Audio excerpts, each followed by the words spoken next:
জানি আপনারা কে জান্নাতে কে জাহান্নামে, আমি বলতে পারি? হ্যাঁ, এই কাজ করলে জান্নাতে যাবেন, এই কাজ করলে জাহান্নামে যাবেন, এতটুকু আমি বলতে পারি।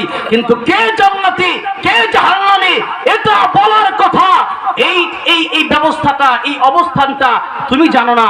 এই জন্য মন চাইলে কোরআন হাদিস থেকে বানায় বানায় কথা বলা যাবে না। কিয়ামতের ময়দানে আল্লাহ জিহ্বা জাহান্নামের কিসি দিয়ে কাটবে।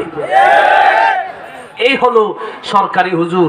আর দরকারি হুজুর মিল্লাতের হুজুর।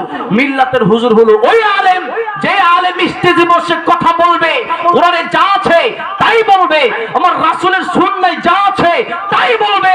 কে খুশি হলো আর কে নারাজ হলো সেই দিকে মুসলমান। মিল্লাতের হুজুর আসল আলেম তাকাবে না কোনোদিন। হ্যালো ভিউয়ার্স, আসসালামু আলাইকুম।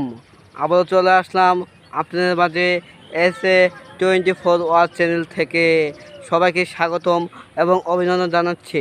আপনারা যারা যারা আমার এই চ্যানেলের ওয়াচ ভিডিও প্রতিদিন দেখে থাকেন তাদেরকে শুভকামনা ও অভিনন্দন, এবং এই চ্যানেলটি এর পাশে থাকবেন সব সময়, এবং এই চ্যানেলটি এখন থেকে সবাই সাবস্ক্রাইব করে রাখবেন এবং চ্যানেলকে লাইক কমেন্ট শেয়ার করে পাশে থাকবেন।